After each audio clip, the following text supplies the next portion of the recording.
Hey guys, welcome back to Soundworks channel and you're watching HLMS Project UZ's last episode. I highly recommend you to do your revisions through the playlist, as some of the related technologies and background are already explained in the Zazabi, New and Shinanju videos. There's something different today, since a lot of Unicorn's battle records are concurrent. I'll narrate Unicorn and Banshee in a continuous way. Also, Phoenix is a bit messy when it comes to the timeline, so I will try my best to explain it. If there's an error in the Phoenix timeline section, I would like to apologize in advance. Also, try not to skip parts. I invited a mystery guest for this video. Alright, the rules and features are done. Make sure you're subscribed and hit the bell next to it. Turn on your CC sub, grab some snacks and drinks, and we are starting this long trip now. After Char's rebellion, EFF is very scared of new types because of Char's actions, as they believe that new types is a group of dangerous people. So, EFF started a new plan called UZ Project. The full explanation is in Shinanju's episode. Since the 1-year war, EFF relied on new types to win the wars, but at the same time, they don't admit their existence. Thanks to the extreme actions from Char, EFF has made up their mind and decided to completely end this myth from Xeon. After the completion and testing of the Shinanju Stein units, 2 new prototypes were completed in the Granada factories using their data. The Unicorn Gundam was the pinnacle of cycle-related MS during the UZ0090s. It's the first Gundam that featured a full cycle frame. The 0 in the model number means to start a new generation from the beginning, which fits the propaganda of the UZ project. All the prototypes in the RX-0 line featured 2 modes, Unicorn and Destroy mode. Before NTD activates, the antenna is closed, and in combination with the white color, it gave a heavy resemblance to the mythical creature, the Unicorn. To maximize the battle performance, the Unicorn featured movable frame, full cycle frame, and intention automatic system. Combined all 3 features, Unicorn has a superior performance compared to the Shinanju Stein, as Unicorn gave the true meaning of moving the MS like your own body. Unicorn Gundam is not only the flagship MS of the UZ project, it's also designed to completely destroy the new type myth. While it doesn't necessarily require a new type pilot to bring out its potential, but the Unicorn itself has a system to eliminate new types, the NTD system. New type drive system is the official name, but the true name is new type destroyer system. The activation rules are very simple. Once the Unicorn detects that the opposite pilot is a cyber new type or new type, the limiters on the MS will be disabled completely. The antenna will split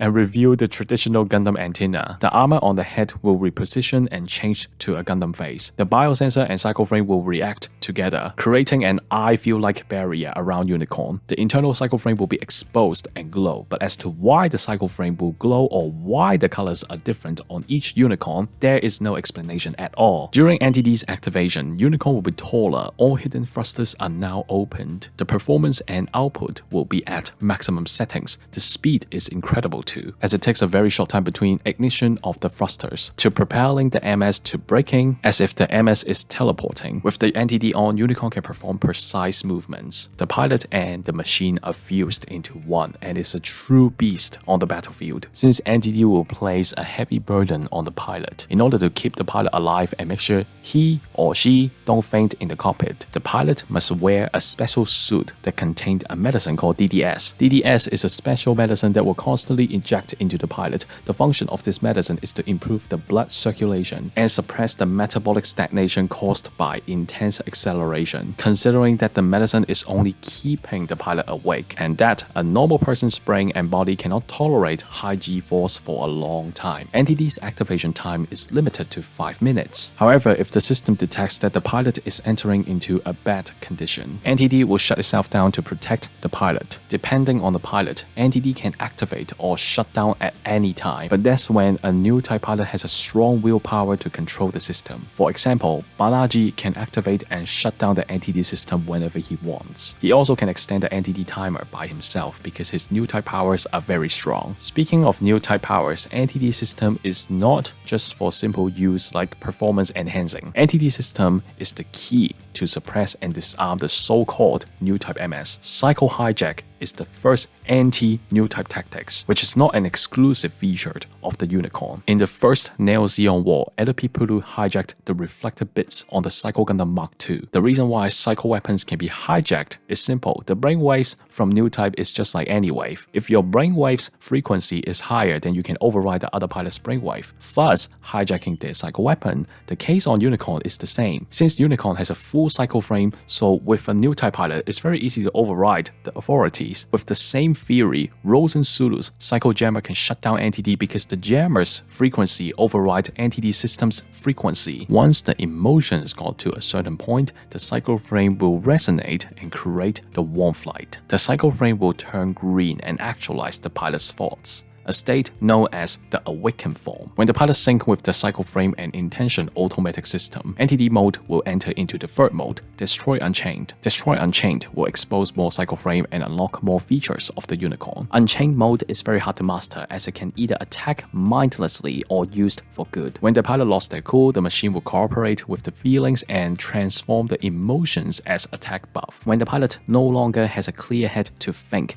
the pilot is nothing more than a biological component. The NTD takes advantage of the emotions, converting the negative emotions into an attack buff. The pilot is just there to convert his or her own new type abilities to transform the command into attacks, turning Unicorn into a true killing machine. However, if the emotions are not extreme like anger or despair, Unchained will give other effects to the Unicorn. First, Unicorn will be immune to any cycle wave, cycle control, cycle hijack, and cycle damage. Secondly, Unicorn can now easily turn any cycle weapon into its own. Thirdly, depending on the pilot's new type abilities, Unicorn can affect enemy MS cycle frame, weakening or disable it. If the pilot's abilities are excellent, it will create illusions to the enemy's pilot, interrupting the brainwaves of enemy cyber new type or new type pilot, disturb others' minds and thus caused a mental shock. Lastly, Unicorn can create cycle field, a field that won't be affected by the laws of physics. Normal attacks, Minovsky particles, or any form of non-cycle weapons will not affect the field at all. The only thing that will affect the cycle field is the strength of the mind. In other words, when two cycle machines resonated together, that field is very dangerous and ignored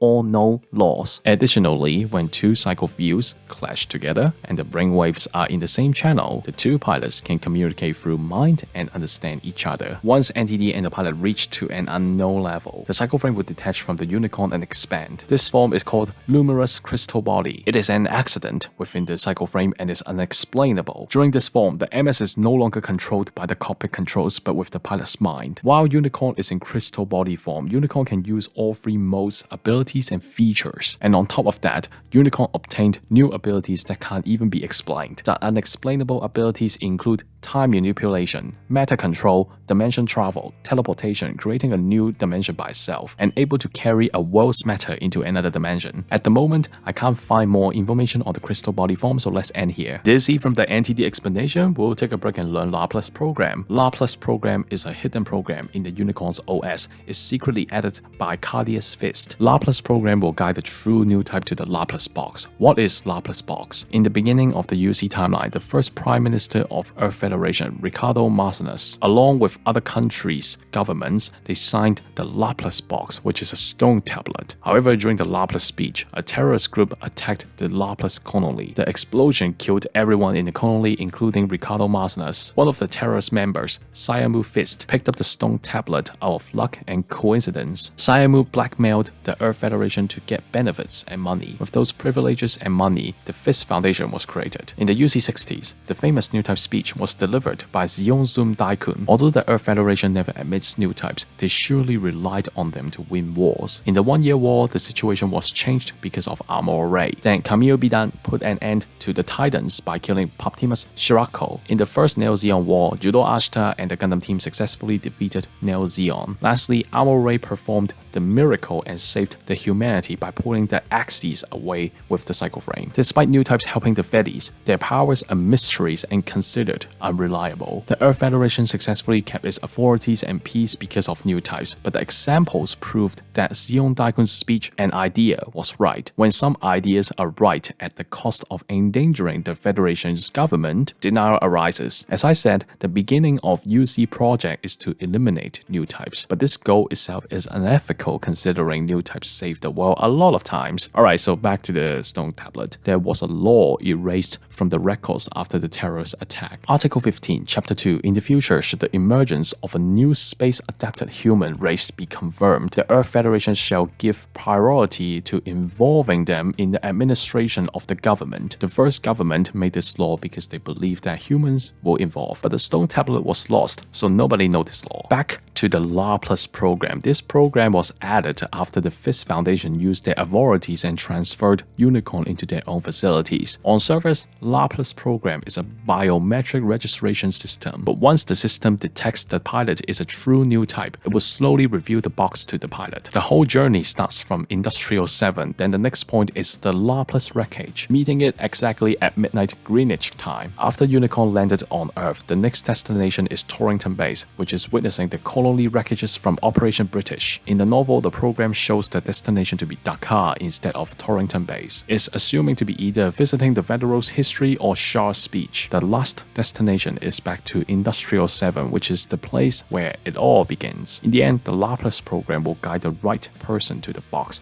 thus revealing the truth. Alright, the settings are finished, so we'll move back to the Unicorn. As a Federal side MS, Unicorn is equipped with 60mm Falcon gun in the head as standard armament. There are 4 beam sabers, 2 in the forearms and 2 in the backpack. The ones in the backpack are only accessible during NTD mode. The forearms beam sabers can flip over during NTD mode, which are then called beam tonfa. There are multiple weapon options during ranged battles, starting from the iconic beam magnum. One shot from it is equivalent to 4 regular beam rifle shots, which means it will drain a whole E-cap at once. Each magazine contained 5 E-caps, including the default magazine and 2 spare magazines on the back skirts. Unicorn can fire 15 shots from beam magnum. The temperature of a single shot is between 3000 to 10,000 degrees Celsius. It's more than enough to shoot through an MA. As you can see in the OVA, even if the magnum shot misses, an MS can be destroyed by being grazed by the shot if they are situated too close to it. Since beam magnum is too powerful and the ammo count is quite low, Unicorn can't rely on it. Instead, Unicorn can launch with a hyper bazooka stored on the backpack. This bazooka is 280mm large caliber recoilless rocket launcher system. Each magazine has 5 rounds and it can be various type of rounds. Normally, the bazooka is closed, but when it's in use, the barrel will extend. Additionally, the bottom of the barrel has a hard point to equip a grenade launcher or missile launcher. The last default armament is a shield, but this shield isn't a regular shield. To improve the shield's defensive ability, there's an eye field generator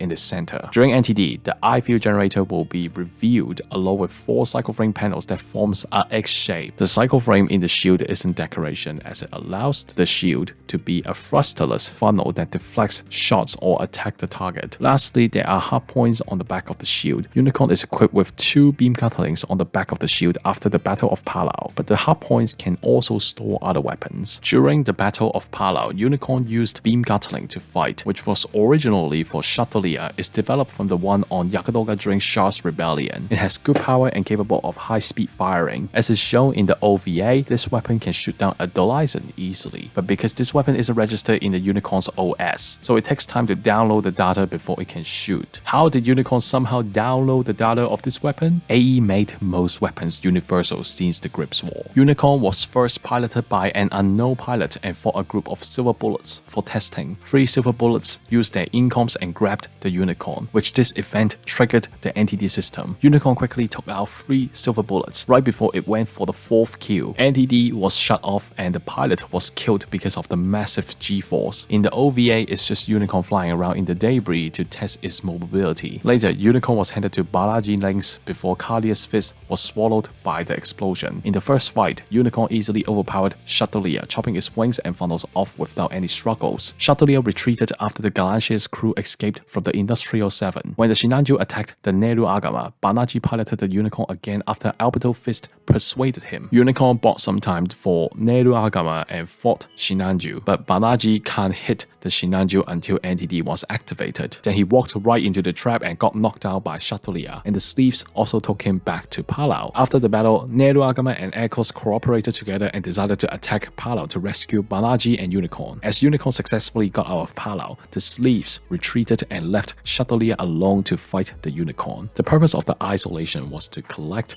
LAPLUS box data through the Cycle Monitor. Since it needs the activation of NTD to collect the data, Flonto decided to use Merida to bait the activation. Out of frustration, NTD detected Banaji's emotions and went into kill mode. The system controlled Banaji and wrecked Chatelier quickly. The cycle frame resonated with each other. Banaji watched the memories of Merida and finally regained conscious control. Chatelier was later brought brought back to Neru Agama. The next destination of Laplace program was shown to be at the wreckage of Laplace. Londobel met the Sleeves and both sides went into a fight. In the end, Dagosa sacrificed himself and Unicorn got its entity triggered. Unicorn pursued Shinaju all the way over the atmosphere. Unicorn pulled a leg off Shinaju out of Banaji's anger. Right before the shot hits the Shinaju, Giloboa Sand took the shot instead and Unicorn fell into the gravity well as Banaji is unconscious. Fast forward to the Battle of Torrington, Unicorn was launched to stop the Shambolo because Banaji can't tolerate its minus massacre. Banaji tried to reason with Lonely Garvey. Shambolo stopped for a moment until Lonely Sense Yonam Kirks was killed. Both Shambolo and Unicorn clashed and formed a cycle field. Banaji is still trying to reason with her, but Lily believed that she can't be reasoned anymore. In the end, Banaji can't pull the trigger, so Lily took over and shot directly towards the Shambolo's cockpit. After the battle, a black unicorn came and started to attack both Delta Plus and Unicorn, the white unicorn and the black lion. Introducing the black lion, Unicorn Gundam 02 Banshee. Banshee has two different appearances, novel and OVA version, but they only differ in their armaments. Opposite to the unicorn's white, Banshee is colored in black and has a gold collar to signify a lion's mane. Banshee's cycle frame color is orange. As to why the color is different, we have zero explanations. Since Banshee is the sister unit of Unicorn, so the structure and lore are very similar to Unicorn. There's one internal difference. Banshee's internal sensors are bigger, which means the search range is greater than Unicorn. Also, Banshee was sent to Augusta New Type Lab for atmospheric testing. However, the changes of Banshee are applicable on Unicorn, which means whether in space or on Earth, both Gundams are equally strong without one having an environmental advantage. Since Banshee is not modified under Cardia's Fist, so it doesn't have a Laplace program in the OS. Banshee has the same concept and idea like Unicorn, so it's still made to eliminate new types, which means it also has the NTD system and intention automatic system like Unicorn. However, Banshee never showed its maximum potential like Unicorn, so it's hard to tell whether it has the same hidden NTD features like Unicorn or not. Between the novel and OVA, the Banshee has the same basic appearance, but OVA Banshee doesn't share its weapons with Unicorn. In the novel, Banshee shared the exact same 60mm Falcon gun, 4 beam sabers, beam magnum, and shield with Unicorn. However, the OVA removed the beam magnum and shield. The Armed Armor BS and Armed Armor VN replaces them, starting from the new range weapon, which is the Armed Armor BS. The BS in the name stands for Beam Smart Gun. The Beam Smart Gun will transmit spatial data through Cycle Mule to the pilot. Then the pilot can control the aiming and shooting through the same transmission. Although the power of the Beam Smart Gun is weaker than Beam Magnum, but the two fin-shaped beam polarizers can detect the pilot's faults, then bend the beam to make it very unpredictable. In other words, the beam that's fired from Armed Armor BS will have an undulating motion, making the trajectory extremely difficult to predict and dodge. The new melee weapon is called Armed Armor VN. The VN in the name stands for Vibro Nail. Normally, the claw is closed, so the pilot can use it as a plumbering weapon. Also, the claw has anti-beam coating, which means it can function as a shield when closed. During NDD mode, the Armed Armor VN will turn into a full claw. It can capture, strike, slash, crush, or throw the target. Through the pilot's faults, the claw will activate super vibration to maximize the crushing power. On the 3rd of December, UC-95 Banshee was assigned to General Revel and joined the Phoenix for testing. Halfway through the journey, General Revel encountered the Sleeves. Phoenix's NTD was activated externally, which created a resonance with Ri Bawu and Banshee. Phoenix ran amok and damaged Banshee's chest, killing the Banshee's Cyber New Type pilot and subsequently went missing after this incident. Later, the chest was repaired and added the gold collar. Banshee was sent to Augusta New Type Lab for atmospheric testing. Back to UC-96, Merva Fist Carbane got the Banshee under her faction. She brainwashed Merida Cruz and she became the new pilot of Banshee. After the Battle of Torrington, Banshee captured the Unicorn and both Unicorns were retrieved by La Kylum. Merida was ordered to bring Unicorn back to the Fist Foundation. Unicorn engaged with Banshee and Galanche's crew was trying to rescue Minerva Lao Zabi. Out of memory's disorder and confusion, the NTD on Banshee activated and it triggered the NTD on Unicorn. But Banaji refused to fight Merida, so all he did was dodge. Banshee and Unicorn created a psycho field on top of the Garuda class. On the other side of the Garuda, Minerva jumped off the Garuda. Balaji caught her mid-air and successfully sent her back to the Galantiers. Unicorn went back to fight Banshee and both of them ended up crashing into the Garuda. Lidi aimed at both unicorns in the corner, but he was spotted by Merida and his Delta Plus was severely damaged by Banshee. In the end, the worst from Captain Zenima got into Merida's head and NTD was shut down. Banshee's cockpit was opened and Merida was rescued. The Banshee was left on the Garuda and it was upgraded to seal the secret. Fast forwarding the events, Neo Zeon, the Fist Foundation and Neru Agama found out the last destination of the box. Since it's a competition between who can reach to the box first, all three factions upgraded their MS and of course, Unicorn and Banshee got their own upgrades. Starting from the Unicorn's upgraded form, the Full Armor Unicorn. The funny thing is despite being called Full Armor, no armor was added. Instead, the firepower was increased. The Full Armor set is designed by Balaji's friend, Takuya Ili. The concept of this set is to suppress and break through a whole fleet because Neru Agama is no longer considered as ally by the EFF. Since the basic appearance and structure is still the same, I would just focus on the new weapons and ignore the basic Unicorn's weapons. The number of shields increased to 3, with a pair of beam gatlings stored in each shield, which totals 6 beam gatlings. There is a pair of hyper beam javelins underneath each shield that equipped on each forearm. As part of the Armed Armor series, the javelin can be used directly from the shield, handheld, or combine both javelins to form a double-edged weapon. There are 2 hyper bazookas, one stored on each side of the backpack. A grenade launcher under each hyper bazooka's barrel, which are clip-fed and can be fired while mounted on the bazooka or handheld. You will spot one anti-ship missile launcher on the side of each bazooka. They are the same weapon used by Stark Dragon. It has 3 missiles in the launcher and can be equipped with various types of missiles. Lastly, there are 4 grenade racks attached to the legs and another 4 strapped to the side of each bazooka. These hand grenade racks are directly borrowed from Dragon, since the weight is tremendously increased to ensure FAUC can carry the weapons without their mobility getting affected too much. There's a pair of additional mount frame on the back, which the frames are for a pair of large boosters. The boosters are from the base Jabba Type 94 because the length is too long, so the boosters must be fitted onto the Unicorn at the catapult area. All the new weapons are designed to be disposable after they are emptied, so FAUC won't carry dead weight. Meanwhile, Banshee was picked up by Alberto Fist and headed to Lidi Masanasu. Since Lidi's abilities are lacking, so Fist Foundation has to change some of the Banshee's equipment to help Lidi perform better. The modified Banshee is called Banshee Norn. As I explained in the Banshee part, Banshee and Unicorn have very little difference, so for the basic appearance and structure is unchanged. The difference between Norn and Banshee is just the usage of Psycho Frame. As I just said, Lidi's new type abilities are quite weak, so the Armed Armor BS and Armed Armor VN are removed. Instead, the beam mechanism is back, along with the additional revolving launcher attached under its barrel. Each barrel of the launcher contained different weapons. The variation of weapons can be BOP missile, MGAAP, which is an armor-piercing shell that releases a blinding flash upon explosion, is powerful enough to destroy a MS shield. There's a barrel that contains micro-high bomb, which is formed by numerous of small bombs. It will flow around and explode upon impact. Lastly, the top barrel of the launcher has a beam jutsu. This is a counter-melee weapon like the ones on GP-01 and GP-03S. The shield is upgraded with more Psycho Frame parts, which is now combined into the Armed Armor DE. The DE in the name stands for Defense Extension. Other than increasing defense and adding more Psycho Frame, this shield has an additional feature which is increasing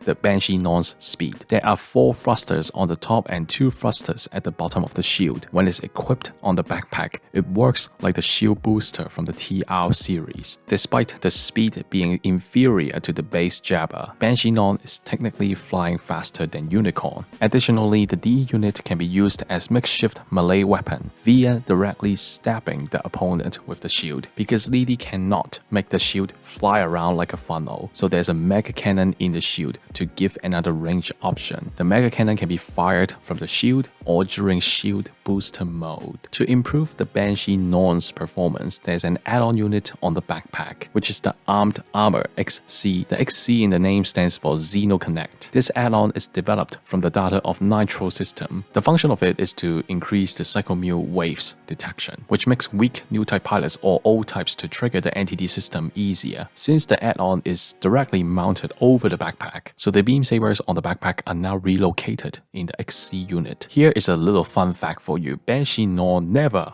appeared in the novel. It was Banshee with Unicorn's weapons. Before we move on to the plot, I will introduce the non-canon version of Unicorn 2. Please welcome the biggest trap gambler of all time, the Unicorn Gundam Perfectibility, also known as the FAUC Plan B without the tail stabilizers. Plan B is the alternate version of the FAUC, which is created for the Gundam Tri-Age arcade game as a build MS, and to sell Gunpla instead of being a design from the official timeline. Let me put it in a very simple way. Plan B is literally all three Unicorn's armed armor weapons in one unit. You wanna know how easy to explain it? I will do it very quickly. FAUC Plan B featured 60mm Falcon gun beam sabers in the forearms and another 2 in the XC unit from Norn, Armed Armor BS and Armed Armor VN from Banshee, 2 Armed Armor DE from Norn and 2 Hyper Beam Javelins from FAUC. To make sure people will buy another Unicorn, Bandai created a new variant called Perfectibility Divine. Divine is basically adding more weapons on a Plan B. The new extra weapons are 2 beam magnums stored on the legs, 2 hyper bazooka plus on the backpack, plus the grenade launchers under the barrel, and with 1 beam gatling stored on each bazooka's back. Also, the beam gatlings can somehow use it along with the javelins. To make sure it has more gimmicks, Bandai also slapped the 2 large boosters from FAUC and added tail stabilizers on the DE units. After knowing the final destination of the Laplace box, the Fist Foundation sent out Banshee Norn to destroy Unicorn and the box. Norn met the Neru Agamas MS and quickly disabled them. Then Lidi was rushing towards the FAUC and fought with Banaji for a while. During the conversation, Lidi believed that the box is a curse and shouldn't be opened. The 2 Psycho machines caused a resonance and both activated NTD, thus created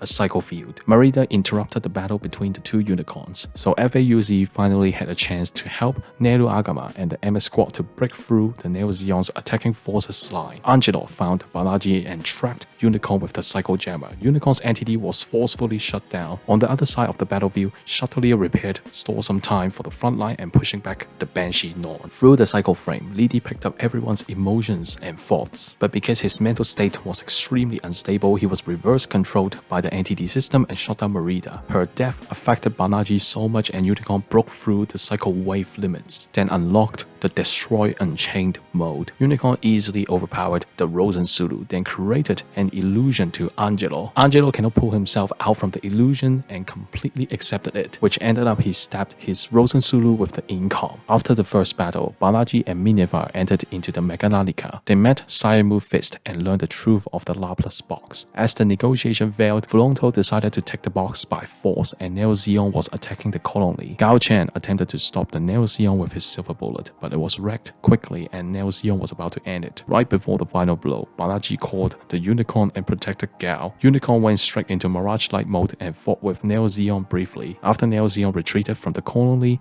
Banshee Norn and Unicorn teamed up and decided to stop Fulu Fulongtan. As Neo Zeon used its Psycho shots to destroy every weapon on both Unicorns, Banaji and Lidi don't have a choice but to fist fight. Unicorn successfully hit a full combo and damaged the Neo Zeon. Fulongto don't have a chance but to grab Unicorn with Neo Zeon's remaining 4 arms. Fulongtan and Banaji went into a time travel where they both witnessed the history of Universal Century. Fulongtan claiming that the history proved itself and the end of time will always be darkness. Banaji showed Fulongtan the Hard-Won flight and disintegrated all the arms on Neo Zeon. As the spirit of Char Aznavour and Lala Sun talked to Fulongtan, the Psycho Frame's energy was reached to the peak. The energy backlashed to Neo Zeon and disintegrated it in the progress. Before Fulongtan dies, he gave a word to Banaji Banshee and tell him to do what is right. However, the battle was not over yet. The federal government decided to destroy Mechanica to bury the box. The colony laser shot was stopped by the 3 layers of Psycho Field, which were created by Unicorn's 3 shields, Unicorn and Banshee Norn. In the Psycho Field, the new type abilities in Lily completely awakened, and Unicorn reached to the luminous crystal body. The colony laser shot was stopped successfully, and Minerva revealed the truth to the world. Meanwhile, Unicorn was become so ridiculously godly and generated psycho waves from his hands. The wave rewound every General Revels MS back into parts. In the end,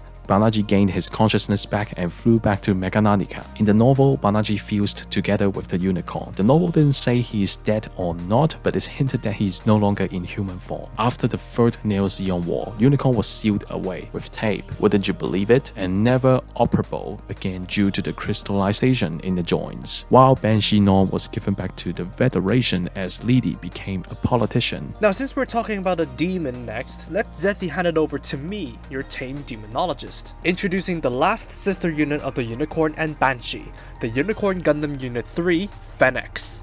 The Phoenix is not developed by the VIS Foundation, but instead by the Earth Federation. Somewhere at the early stages of the UC project, Unicorn and Banshee were completed way before the Phoenix, which was originally just a bare frame with a couple of parts on the body. It was meant to be a supplementary frame, so if Unicorn or Banshee is damaged during some of the testing, the Phoenix's frame will be used to repair and replace. However, some of the higher-ups from the federal government disapproved the VIS Foundation's involvement in the UC project, so through their political powers, the Earth Federation got the data of the Unicorn and Banshee and used it to develop the Phoenix by themselves. The Phoenix is basically an incomplete copy of the Unicorn since the Earth Federation forces don't have the full understanding on the Psycho Frame. So even when Phoenix is one of the Unicorns, its performance is quite unstable. Firstly, the NTD system on Phoenix is extremely unbalanced because the Earth Federation forces messed with settings that they didn't understand. Unlike the Unicorn and Banshee, the Phoenix's NTD is an external command instead of activating via detecting